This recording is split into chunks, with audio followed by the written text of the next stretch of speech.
अस्सलाम वालेकुम नाजरीन, मैं कदीर अहमद ट्रक्कां वाली सरकार ਤੁਹਾਡੀ ਖidmat 'ਚ ਹਾਜ਼ਰ ਤੇ ਮੇਰੇ ਨਾਲ ਨੇ ਮੀਆਂ ਮੁਬੀਨ ਸ਼ਫਾਤ ਸਾਹਿਬ ਸੋਸ਼ਲ ਪਲਸ ਦੇ ਪ੍ਰੋਗਰਾਮ ਹਾਲਾਤੇ ਨਾਜ਼ਰਾ ਦੇ ਵਿੱਚ।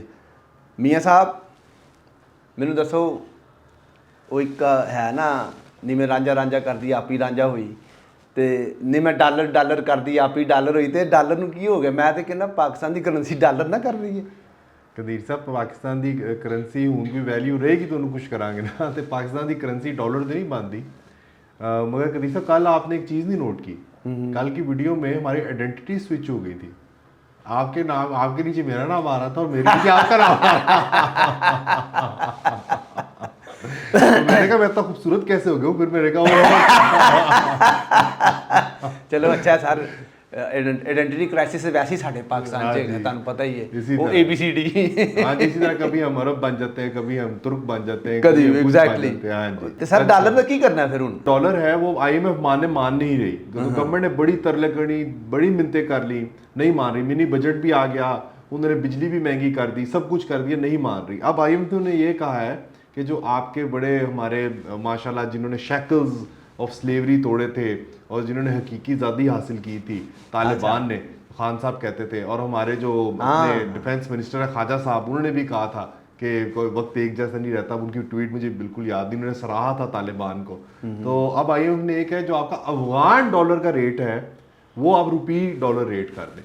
IMF की लेटेस्ट शर्त ये है। सही सही सर, किस तरह मैनेज होएगा? देखो अफगानिस्तान में तो मैनेज नहीं कर सकते। ਅੱਜ ਦਾ ਰੇਟ ਡਾਲਰ ਦੀ ਇਨਕਰੀਜ਼ ਦੇ ਬਾਅਦ ਅੱਜ ਦਾ ਰੇਟ ਅਫਗਾਨਿਸਤਾਨ ਦੇ ਅੰਦਰ ਹੋਸਟ ਦੇ ਵਿੱਚ 309 ਪਾਕਿਸਤਾਨੀ ਰੁਪਏ ਦੇ ਮੁਤਾਬਕ ਹੈਗਾ। ਜਦੋਂ ਤੁਸੀਂ ਪਾਕਿਸਤਾਨ ਦੇ ਨੂੰ ਵੀ 309 ਕਰੋਗੇ, ਉਹ 318 ਤੇ ਚਲੇ ਜਾਣਗੇ।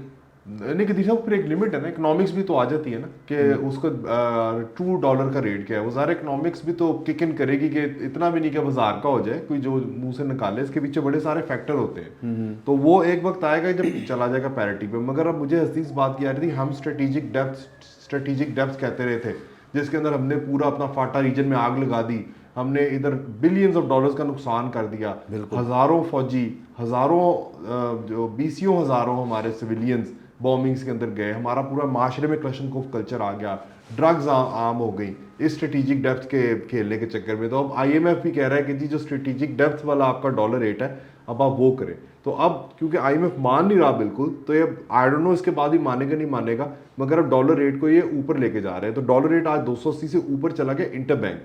सो अब लेट्स सी, कई लोग ये एनालिस्ट कह रहे हैं कि जी मे बी इसको 280 पे वापस आएगा और ये इसकी ट्रू जो है वो रेट निकलेगा।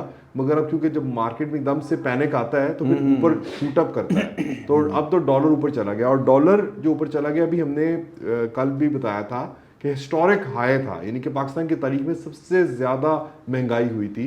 जो कल के फिगर आए थे, बिल्कुल 35 के बाद, हाँ जी 65 से रिकॉर्ड कीप करना शुरू किया।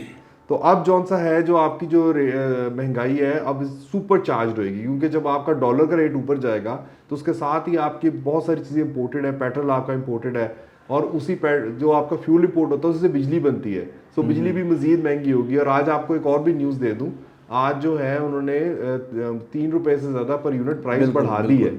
और अभी तो खैर नेपरा एहतजाज कर रहा है कि जो सूद देते हैं, जो हमारा सर्कुलर डेट है, जो यानी कि नवाज शरीफ दौर से उसका आगाज़ हुआ 1000 अरब से कम था, इमरान खान दौर में 2000 अरब भी क्रॉस कर गया हुआ था, और बल्कि 3000 अरब को अब छू रहा है, तो वो शायद क्रॉस, बल्कि 3000 अरब को भी क्रॉस कर गया। तो उस पर एक सूद भी तो लगता है, जो बैंक से फाइनेंस करके ये सारा काम चलता है, तो उसके ऊपर भी एक इंटरेस्ट रेट जो है वो आपका कंज्यूमर्स बेयर करेंगे। और ये जो सर सारे कंज्यूमर ही कर रहे, पहले ਕਿਹੜੇ ਗਵਰਨਮੈਂਟ ਵਾਲੇ ਕਰ ਰਹੇ ਨੇ ਜਾਂ ਕੋਈ ਸ਼ਰਾਫੀ ਕਿਤੇ ਕਰ ਰਹੀ? IMF ਦਾ ਤਾਂ ਸਰ, ਸੌਰੀ ਤੁਹਾਡੀ ਗੱਲ ਕੱਟ ਰਿਹਾ, IMF ਦਾ ਤੇ ਉਹ ਹਿਸਾਬ ਹੋਇਆ ਜਿਹੜਾ ਤੁਸੀਂ ਕਹਿ ਰਹੇ ਹੋ ਕਿ IMF ਮੰਨ ਨਹੀਂ ਰਹੀ। ਇੱਕੋ ਕਹਾਵਤ ਸੀ ਨਾ ਕਿ ਇੱਕ ਗਧਾ ਹੈ ਤੇ ਗਧਾ ਚੱਲ ਨਹੀਂ ਸੀ ਰਿਹਾ ਆਪਣੇ ਮਾਲਕ ਕੋਲ ਨਾ, ਉਹਨੂੰ ਬੜੇ ਡੰਡੇ ਸੋਟੇ ਮਾਰ ਰਿਹਾ ਸੀ, ਤੇ ਉਹਨੇ ਕੀ ਕੀਤਾ ਕਿ ਉਹਨੇ ਡੰਡਾ ਇੱਕ ਖੜਾ ਕਰਕੇ ਨਾ ਤੇ ਗਧੇ ਦੇ ਅੱਗੇ ਮੂੰਹ ਦੇ ਅੱਗੇ ਉਹਨੇ ਨਾ ਚਾਰੇ ਦਾ ਪੱਠਿਆਂ ਦਾ ਜਿਹੜਾ ਨਾ ਇੱਕ ਬੰਡਲ ਜਿਹਾ ਬੰਨ੍ਹਤਾ, ਤੇ ਖੋਤਾ ਸਮਝਿਆ ਪਤਾ ਨਹੀਂ ਪੱਠੇ ਨਹੀਂ, ਤੇ ਪੱਠੇ ਖਾਣ ਦੇ ਚੱਕਰ 'ਚ ਟੁਰੀ ਜਾ ਰਿਹਾ। ਤੇ ਸਾਡੀ ਹਕੂਮਤ ਦਾ ਵੀ ਮੈਨੂੰ ਲੱਗਦਾ ਇਹੀ ਹਿਸਾਬ ਹੈ ਕਿ IMF ਨੇ ਉਹਨੂੰ ਉਹ ਖੋਤਾ ਬਣਾ ਦਿੱਤਾ ਤੇ ਇਹ ਪੱਠਿਆਂ ਮਗਰ ਟੁਰੀ ਜਾ ਰਹੇ ਨੇ, ਪਤਾ ਨਹੀਂ ਕਿੱਧਰ ਜਾ ਕੇ ਸੁੱਟਣਗੇ ਸਾਨੂੰ IMF ਵਾਲੇ ਤੇ हुकूमत वाले। हुकूमत का तो नहीं कहते मगर हुकूमत ने अवाम का खुता बना दिया कदीर मूवी साहब मैंने याद एक और चीज़ याद आई, अल्लाह की फसल ने गड्डियां ले दम फिर पैसे बताएंगे, जो नई गाड़ियाँ खरीदनी नई गाड़ियाँ वो तो आप छोड़ दें, बल्कि खोते से मुझे वो याद है नहीं, गाड़ी तो बड़ी दूर की बात है कि वो खोता भी बेचारा एक ऐसा जानवर होता है, उसको मारी जाओ तो आगे से बोलते ही नहीं है। तो हमारी आवाम का भी यही हाल हो गया कि उसको मारी जा रहे तो आगे से बोल ही रही, इधर से कभी डॉलर की मार पड़ती है, कभी गंदम की मार पड़ती है, कभी बिजली की मार पड़ती है, कभी ऑयल की मार पड़ती है। और आगे आपका माशाल्लाह हम तो मुसलमान भी बड़े अच्छे हैं, बिल्कुल जी, और रमज़ान आ रहा है और इसके अंदर अब बड़ी ज़बरदस्त होर्डिंग होएगी। अभी जो आपको लीगू जो मिल रहा है उसकी कई गुना प्राइस बढ़ेगी, फल की कई गुना प्राइस बढ़ेगी, ऑयल महंगा होएगा, तो इन्फ्लेशन और ज़्यादा बढ़ेगी, ऊपर से डॉलर महंगा हो रहा है। तो ये अगला महीना जो है वो बड़ा ही हमारे लिए ख़तरनाक जो है वो साबित होगा। मुबीन साहब मैंने यह दसो कि PDM ਦਾ ਮਕਸਦ ਕੀ ਹੈ ਹਕੂਮਤ 'ਚ ਰਹਿਣ ਦਾ? ਮਤਲਬ ਕੁਝ ਵੀ ਨਹੀਂ ਕਰ ਪਾ ਰਹੇ, ਨਾ ਸਿਆਸੀ ਤੌਰ 'ਤੇ ਨਾ ਇਕਨੋਮਿਕ ਤੌਰ 'ਤੇ, ਕਿਸੇ ਲਿਹਾਜ਼ ਦੇ ਨਾਲ ਵੀ ਕੁਝ ਨਹੀਂ, ਸਿਵਾਏ ਆਪਣੇ ਆਪ ਨੂੰ ਤਬਾਹ ਕਰਨ ਦੇ। ਹਾਲਾਂ ਤੱਕ ਇਹਨਾਂ ਦਾ ਕੋਈ ਕੁਝ ਨਹੀਂ ਫਾਇਦਾ ਹੋਇਆ, ਇਹਨਾਂ ਨੂੰ ਕੋਈ ਫਾਇਦਾ, ਨੁਕਸਾਨ ਹੀ ਨੁਕਸਾਨ ਹੈ। ਤੇ ਕਿਉਂ ਨਹੀਂ ਛੱਡ ਦਿੰਦੇ ਉਹਨੂੰ कि जी लोग करवा लो? कदीर साहब असल में खुद तो बेशक वो तबाह हो रहे हैं, हमें तो उससे इतना कंसर्न होना नहीं चाहिए। वो साथ जो अवाम को तबाह कर रहे हैं उसे हमें कंसर्न होना चाहिए कि वो बिल्कुल जो है इस वक्त कोई पॉलिसी नहीं है। अब मसला क्या है कि अगर चले PDM के बाद इमरान खान के पास कोई पॉलिसी थी नहीं, उनका क्या है वही रेटरिक है कि जी हकीकी आज़ादी, और ये असल में सब्सटेंसिव क्या है उनके पास? कोई उनके पास ऐसे लोग है, पहले कहते हैं जी हम आतिफ मियाँ को ले आएंगे, 200 लोगों का हमारे पास हाँ जी, और वो आतिफ मियाँ हैं, हाँ जी, तो आतिफ मियाँ कहते तो बीच में से निकला कौन? बीच में से निकला आपका एक फेल्ड बैंकर शौकत तरीन, जिसकी जो अपनी बैंक थी उसकी IMF की चंद शर्तों में ये भी शर्त थी कि जिनका पेड अप कैपिटल पूरा नहीं है वो भी पूरा है। तो उसका बैंक उनमें से एक था, एक आधा बैंक ये पाकिस्तान का पेड अप कैपिटल पूरा नहीं, तो उनके बैंक ने डायरेक्टली इफेक्ट होना है IMF की इन कंडीशंस के साथ। तो उसको उन्होंने लगाया और वो क्या कर सके? वो भी कुछ नहीं कर सके। और अब जो आज हम अजहर कह रहे थे कि जी इतना अब आपकी इंटरेस्ट पेमेंट्स हो गई हैं, तो उन्हीं के ज़माने में देखे ना कि इंटरेस्ट कितना ऊपर गया और रही सही कसर इन्होंने भी निकाल दी। तो किसी के पास जवाब नहीं। हमारे जर्नैल भी ये मुल्क चला के देख चुके हैं, उनसे भी कोई इसका सोल्यूशन नहीं निकला, PDM से कोई सोल्यूशन नहीं निकला, PTI से कोई सोल्यूशन नहीं निकला।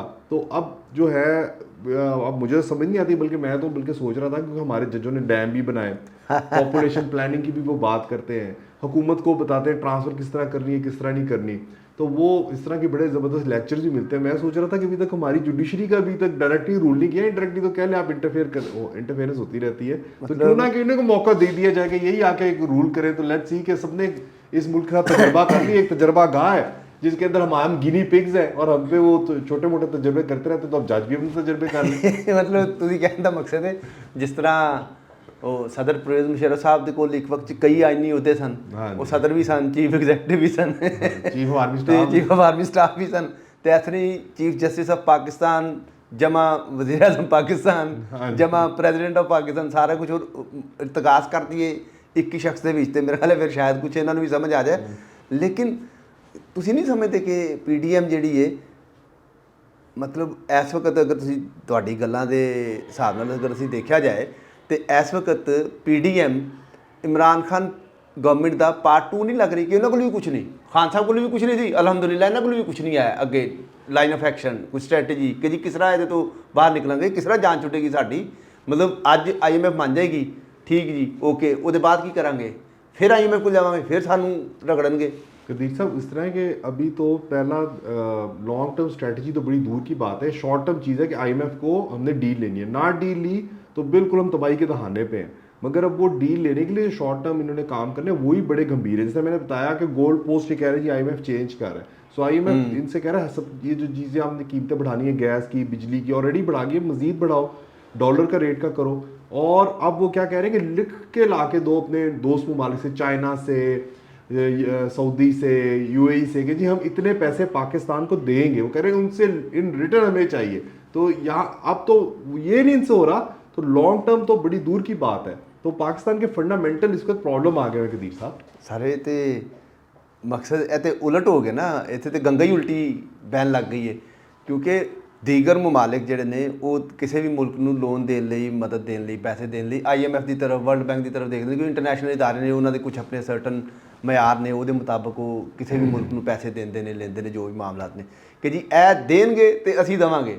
ਇਹ ਸਾਰੀ ਗੰਗਾ ਹੀ ਉਲਟੀ ਹੋ ਗਈ ਕਿ ਹੁਣ IMF ਕਹਿ ਰਿਹਾ ਕਿ ਉਹ ਨਾ ਕੋਲੋਂ ਲਿਖਵਾਓ ਤੇ ਫਿਰ ਅਸੀਂ ਦੇवांगे। हाँ जी, ਇਹ ਤੇ ਕੰਮ ही पुठा हो क्योंकि गया। जितने IMF ने पैसे देने हैं उससे हमारा गुजारा नहीं चलेगा, बिल्कुल नहीं तो चलेगा। IMF अब बाकी मुल्क कहते हैं तो अगर आप स्ट्रक्चरल रिफॉर्म्स करें ताकि आप यानी कि सस्टेनेबल आपकी इकोनॉमी हो, फिस्कल डेफिसिट उन्हें कंट्रोल करें, अपनी इंपोर्ट्स को कंट्रोल करें, बैलेंस ऑफ पेमेंट ठीक करें, तो दूसरे लोग फिर ही पैसे देंगे। IMF जब तक पैसे नहीं देगा वो पैसे नहीं दे रहे, क्योंकि फिर अगर आप उसी तरह जिस तरह हम याशी करते रहे हैं दूसरों के पैसों के ऊपर, तो हम आगे करते रहे तो उसका मुल्क नहीं चल सकता। तो इसलिए IMF ये सारी शर्तें लगा रहा है। मगर मसला है कि पॉलिटिकल इंस्टेबिलिटी भी इतनी ज्यादा बहुत रही, सही ज्यादा कसर ये कल की जजमेंट ने निकाल दी कि जिसके अंदर उन्होंने कहा है जब इलेक्शन कराओ, किसी को नहीं पता, और वो जजमेंट भी वेग है, उसमें थोड़ा सा इनको लीवे दे दिया है कि जी आप थोड़े इलेक्शन थोड़े डिले से कर भी सकते करा हैं, कर सकते हैं। तो कोई भी चीज इधर सामने नहीं है। कोई कहता है 4-3 का डिसीजन था, कोई कहता है कि 3-2 का डिसीजन था। सो कुछ समझ नहीं आ रही कि इस मुल्क में हो क्या रहा है। ड्रामा हो रहा है। और कदीर साहब जो चंद जो इकोनॉमिस्ट बड़े बड़े कहते हैं, वर्ल्ड बैंक की भी एक बड़ी एक्सटेंसिव रिपोर्ट थी, मैंने पढ़ी, तो बचपन में तो पढ़ा नहीं मगर अब मैं पढ़ लेता हूँ कुछ चीज़ें। तो बहरहाल वो काफ़ी उनकी अच्छी रिपोर्ट है, अगर आप उसे गूगल करें तो उन्होंने और बाकी बड़े दुनिया के नामवर इकोनॉमिस्ट ने बताया पाकिस्तान को करना क्या चाहिए। तो हमारा क्योंकि फिजिकल डेफिसिट बहुत ज़्यादा है, हमारी महसूलात जो हम रेवेन्यू इकट्ठा करते हैं बहुत कम है, और हमारे खर्चे बड़े ज़्यादा है, जिसमें पेंशन का खर्चा है, डिफेंस बजट का खर्चा है, डेट सर्विसिंग का खर्चा है, फिर बाकी खर्चे तो बड़ी दूर रहते हैं। गवर्नमेंट की अपनी तनख्वाहें हैं, गवर्नमेंट का फंक्शन करने का तरीका है, फिर जो गवर्नमेंट सब्सिडी देती है वो है। तो वो कहते हैं जी इसको अब आपने जौन सा है बड़े आपने कंट्रोल करना है। तो वो कंट्रोल कैसे होगा? वो कंट्रोल ऐसे होगा कि नंबर 1 हमें डिफेंस बजट पर नजरसानी करनी पड़ेगी, पेंशन रिफॉर्म करने पड़ेंगे, फिर हमें उसके बाद जो है गवर्नमेंट को अपने खर्चे कर्टेल करने पड़ेंगे, और फिर रेवेन्यू बढ़ाना होगा। अब रेवेन्यू कैसे बढ़ाना है? अब एग्रीकल्चर सेक्टर है, इसमें बहुत बड़े बड़े एग्रीकल्चरिस्ट हैं और वो बिल्कुल अनटैक्सड है। उसी जिस तरह आप शुगर मिल्स वगैरह देख लें, उनका आप टैक्सेशन का देख लें किस तरह वो चोरी करते हैं। फिर हमारा रियल एस्टेट सेक्टर है, सारे लोग इन्वेस्टमेंट उधर कर रहे हैं। अब बहुत बड़े बड़े सेठ जो हैं जो अपनी एक्सपोर्ट अर्निंग से ही प्रॉपर्टी में इन्वेस्ट करके, और आप देख लें जितने बड़े बिजनेसमैन है सब ने सोसाइटीज बना ली, तो वो उसको टैक्स करने की जरूरत है। एक DC रेट होता है, एक पता नहीं कौन सा रेट होता है, एक DC रेट होता है, एक मार्केट रेट होता है, जिसपे वो आपके टैक्सेस पड़ते हैं। तो इस मुल्क में तो अब उनको भी आप टैक्स नहीं कर सकते, तो खरबों रुपए पड़े हुए हैं। तो अब हमें जरूरत इस अमर की है कि हम जो ये नॉन प्रोडक्टिव इन्वेस्टमेंट है, उनका आप एक प्लॉट आप ले लेते हैं, उसकी बजाय फैक्ट्री लगाएं तो उसमें लोगों की एम्प्लॉयमेंट मिलेगी, कुछ आप एक्सपोर्ट कर सकेंगे। तो हमें सबसे पहले रिफॉर्म्स की जरूरत है जिसमें हम रेवेन्यू इंक्रीज करें। और वो कैसे? वो इस तरह के जो स्पेशली जो आपकी जिनकी इनकम ज़्यादा है उनसे ज़्यादा से ज़्यादा हम टैक्स लें। मसलन बड़ी गाड़ियों पे टैक्स लगाएं, दूसरी गाड़ियों पे टैक्स लगाएं, अगर उनकी एक से ज़्यादा प्रॉपर्टी है उस पर टैक्स लगाएं, एग्रीकल्चर पे टैक्स लगाएं, रियल एस्टेट के ऊपर टैक्स लगाएं, ताकि महसूलात गवर्नमेंट के रेवेन्यू बढ़ें। और उधर से हम अपना डिफेंस बजट कम करें, और हम जो है अपना गवर्नमेंट अपने दूसरे खर्चे कम करें, पेंशन्स कम करें। ऐसे भी अफसर हैं जो प्लॉट भी लेते हैं, कई एकड़ ज़मीन भी लेते हैं, और प्लाजे भी लेते हैं अपनी सर्विस के दौरान, और बाद में पेंशन भी लेते हैं, उसके बाद कारोबार भी करते हैं। सो गवर्नमेंट को चाहिए कि इस तरह के जो ऑफिसर्स हैं उनकी रैशनलाइज करे, और कि अगर कोई बंदा कारोबार कर रहा है या फिर रिटायरमेंट के बाद जॉब कर रहा है वो पेंशन ना ले, क्योंकि इस वक्त तो इस हुकूमत का जरूरत इस बात की, जो गरीब है, जो 2 वक्त की रोटी नहीं पूरी कर रहा, उसको खाना दे बजाय इसके कि एक बंदा उसको ऑलरेडी कारोबार है और वो एक साइड से पेंशन भी ले रहा है गवर्नमेंट से। ये सारे रिफॉर्म्स गवर्नमेंट को करने पड़ेंगे, और ये कोई आसान नहीं है, और ये बहुत जल्द करने पड़ेंगे। सर गवर्नमेंट किस तरह रिफॉर्म्स करेगी? सुप्रीम कोर्ट कहती है कि जी जितनी भी ਤੁਹਾਡੀ अल्लाह खैर करे कानून साजी होएगी सारी मुतनाज़ है, पार्लीमेंट ਤੁਹਾਡੀ पूरी कोई नहीं। तो रिफॉर्म्स कितों होंगे? ਇਹਦਾ ਮਤਲਬ सुप्रीम कोर्ट पूरा है कदीर साहब? ਉਹ ਤੇ ਪੂਰੇ ਨੇ ਜੀ। नहीं कदीर साहब, सुप्रीम कोर्ट की भी पूरी स्ट्रेंथ पूरी नहीं। सर वो पूरे ने ना, वो चीफ जस्टिस साहब ने तो सारा कुछ पूरा ही है। तो बस कदीर साहब यही अब हाल जो है हर तरफ है। तो ये इस वक्त और कोई ये चीज़ रियलाइज नहीं करता कि नहीं कि अब इस वक्त हमारी 20% पॉपुलेशन ऑलरेडी पॉवर्टी लाइन से नीचे थी। हाँ। अब हमारी 30% ऐसी पॉपुलेशन है जिसके अगेन जो पॉवर्टी लाइन के नीचे जा सकती है। तो आधा मुल्क जब अपना पेट नहीं भर सकेगा तो ये कहाँ रह जाएगी शराफी, और ये आपका बड़े serious law and order situation पैदा हो सकती है। जिस बंदे के घर बच्चे जॉन से हैं भूखे हैं। मैं बल्कि किसी एक बंदे का इंटरव्यू देख रहा था, वो कहता मेरे बच्चे छोटे हैं, मैं दूध नहीं अफोर्ड कर सकता, इतना महंगा हो गया, मैं उनको जॉन सा रोटी खिलाता हूँ। तो और वो उसकी आंखों में आंसू थे। तो जब लोगों के ये हालात आ जाएंगे तो एक मुल्क लम्हा फिक्री है हमारे लिए कि हमने इन सफेद हाथियों को, जो गवर्नमेंट के एंटरप्राइज हैं जिस तरह PIA है, स्टील मिल है, कई 100 अरब तो इनके लॉसेस कवर करने में रहती हैं। तो जब बच्चे जहाँ भूखे हैं उनको खाना देने के आपने यहाँ देने पैसे खर्च कर। ਉਹ ਵੀ ਸਭ ਬੜੀ ਸਾਡਾ ਨਾ ਬੜਾ ਅਲਮੀਆ ਹੈ, ਬੜਾ ਖੌਫਨਾਕ ਅਲਮੀਆ ਹੈਗਾ ਸਾਡਾ ਕਿ ਰੂਲਿੰਗ ਐਲੀਟ ਤੇ ਜਿਹੜੀ ਪੁਰਾਣੇ ਚੱਲੇ ਆ ਰਹੇ ਨੇ ਉਹ ਤਾਂ ਹੈ ਹੀ ਹੈ ਨੇ, ਤੇ ਜਿਹੜੇ ਇਤਫਾਕੀਆ ਸਿਆਸਤਦਾਨ ਬਣ ਕੇ ਕੋਈ ਮਿਡਲ ਕਲਾਸ ਤੋਂ ਚਲਾ ਗਿਆ ਉਸ ਐਲੀਟ ਦੇ ਵਿੱਚ, ਬਜਾਏ ਦੇ ਕਿ ਜੀ ਉਹ ਉਹਨਾਂ ਨੂੰ ਗਾਈਡ ਕਰੇ ਕਿ ਯਾਰ ਸਾਡੇ ਆ ਮਸਾਇਲ ਨੇ, ਉਹ ਵੀ ਉਹਨਾਂ 'ਚ ਸ਼ਾਮਲ ਹੋ ਜਾਂਦਾ। ਉਹ ਸਾਡੇ ਲਈ ਕੁਝ ਵੀ ਨਹੀਂ ਕਰਦਾ ਕੋਈ ਵੀ, ਉਹ ਉਹਨਾਂ 'ਚ ਸ਼ਾਮਲ ਹੋ ਜਾਂਦੇ ਨੇ, ਉਹ ਆਪਣੇ ਆਪ ਨੂੰ ਉਹਨਾਂ ਦਾ ਹਿੱਸਾ ਬਣਾ ਲੈਂਦੇ ਨੇ। ਤੇ ਜਦੋਂ ਤੱਕ ਮੇਰੇ ਹਿਸਾਬ ਨਾਲ ਇੱਥੇ ਸਰ ਟੈਕਨੋਕ੍ਰੈਟ ਗਵਰਨमेंट ਨੂੰ ਕਿਉਂ नहीं कर ਲੈਂਦੇ? जब टेक्नोक्रेट भी आए थे बड़े बड़े आपके, कौन था शौकत अजीज क्या नहीं ਹੁਣ ਜਿਹੜਾ ਹੁਣ ਸਾਰਾ ਕੁਝ ਲਪੇਟ ਕੇ ਕੁਝ 2-4 ਸਾਲ ਦੀ ਫਿਕਸ ਗਵਰਨमेंट ਹੋਏ ਤਾਂ ਕਿ IMF नहीं पता हो, सारे पता हो कि आ रहा है ही काम कर नहीं हो सकता। जब फेल हो चुका है ये तजर्बा, ये दुनिया में कहीं भी नहीं कामयाब हुआ। सो ये इस वक्त जो है अब हमारी टेक्नोक्रेट्स नए हुए हैं। शौकत तरीन बहुत बड़ा टेक्नोक्रेट था, फिर एंड पे देखे क्या करके गया। उसके ज़माने में जब वो छोड़ के गए थे, हुकूमत ख़त्म हुई थी तो बिजली भी ख़त्म, क्योंकि उसकी कोई प्लानिंग नहीं थी, आपकी गैस भी नहीं मिल रही थी, वो हमने CNG में लगा दी, तो वो भी कोई ऐसा नहीं रहा।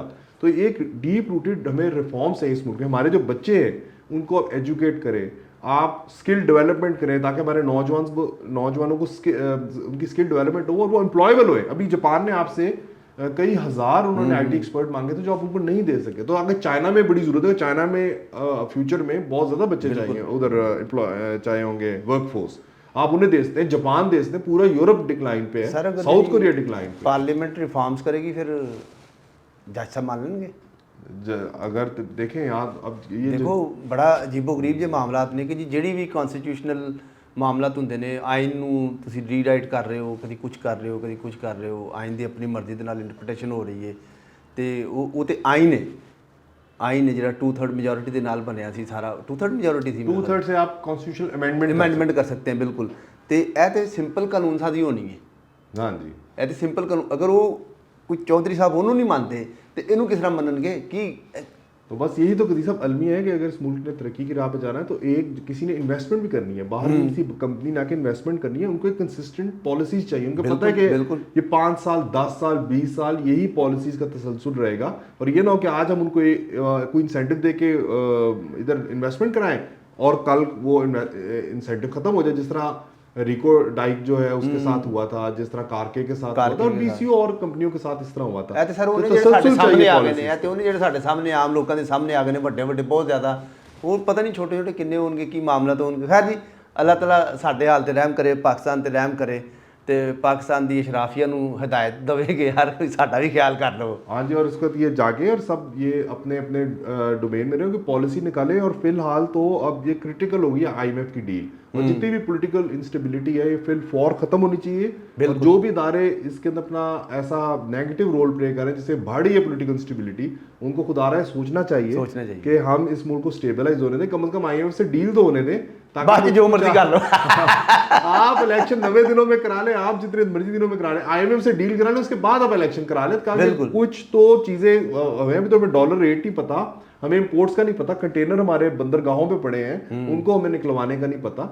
तो इसलिए अभी इस अमर की फौरी जरूरत है कि सब लोग मिलकर एक दूसरे से कोऑपरेट करें और एक IMF की डील करें। तो लॉन्ग टर्म जो प्लानिंग है उसके लिए बेशक आप इलेक्शन करा दें, फिर जो भी हुकूमत है वो लॉन्ग टर्म प्लानिंग चल रही है। बिल्कुल बिल्कुल। तो हम जी दुआई कर सकते हैं, और दुआ आप देखें कामयाब हमारी होती है कि नहीं होती। दुआएं तो बड़ी करते हैं, अभी तक तो नहीं हुई, अल्लाह करे सुन ले, और इस अवाम के लिए कोई आसानी हो, जो इस मुल्क का नौजवान है उनके लिए कोई आसानी हो, उनको कोई जॉब अपॉर्चुनिटीज़ मिले। तो इसके साथ ही कदीर साहब इजाज़त मांगे आप। बहुत मेहरबानी जी, बहुत शुक्रिया। इसके साथ ही सानू सारिਆਂ ਨੂੰ इजाज़त दवो ਤੇ दुआ गो कि अल्लाह ताला साडे हाल ते रहम करे। अल्लाह हाफिज़। अल्लाह हाफिज़।